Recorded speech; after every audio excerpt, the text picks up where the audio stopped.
The kosher laws go back to Torah, to the 5 first books of Hebrew Scripture, and there are specific injunctions in there concerning the 3 major categories of kosher, which is the allowed animals. In other words, of all of the animals on the planet, we're only allowed to eat certain animals, and those are certain types of mammals, which are ruminants that chew their cud and have a split hoof, and that covers those animals. Then on the birds, it's actually a negative list. It's a list of the birds you should not eat. You also have a verse in the Torah that says, "You shall not see the kid in its mother's milk," which the rabbis developed into the notion of not mixing meat and dairy. It's not enough that an animal is kosher, but it has to be slaughtered a certain way to deem it, halachically kosher. And the slaughtering practices that are prescribed are basically excluding any animalistic, predatory way of killing the animal.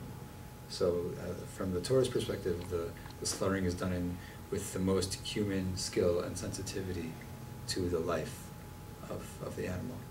I mean, there are some other laws. For example, the notion that the life is in the blood led to the notion that you had to do everything you could to get as much blood out of meat as possible before you ate it.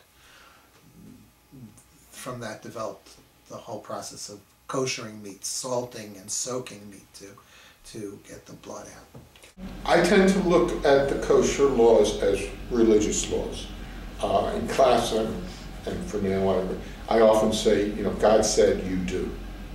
And the one that probably is easiest to explain, and is the one that most people will come to, is they say, but they were banning trichinosis. Pork is dangerous because of trichinosis, because it has a 10 to 14 day incubation period. So I would ask you is, are you able to remember exactly what you ate 1 week from when you're listening to this taping? Can you tell me what you ate a week ago, all day, exactly all the foods you ate, so that I could begin to see if what makes you sick came from something you ate 10 or 14 days ago? And that's ridiculous, considering that we didn't even realize that when you could eat things today and get sick tomorrow. We didn't learn that until the 1800s. So the argument that it was a way to prevent trichinosis is kind of a bogus argument in my mind.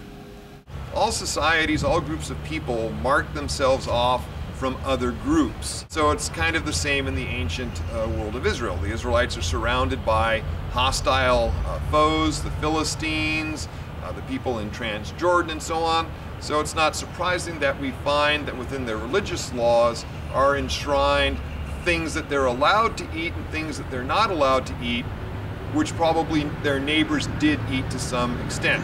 So for example, in the Iron I period, we find a relative abundance of pig bones in Philistine sites and almost no pig bones in Israelite sites.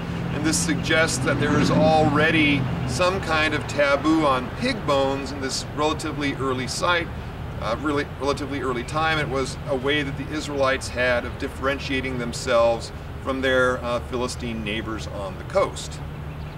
I think that the largest group of Jews living in the States today identify with a movement that is not halachic, doesn't follow Jewish law as a prescriptive way to live one's life. So the kosher laws are part of the historical canon, if you will, and have informed our people and our tradition, but aren't a mandated, God-given authority in how one behaves and acts today.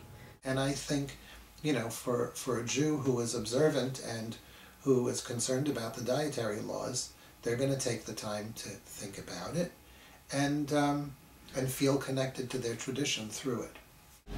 If you're truly interested in a multicultural and an interfaith event and having everyone participate and feel comfortable, you have to think about all of these different kinds of rules.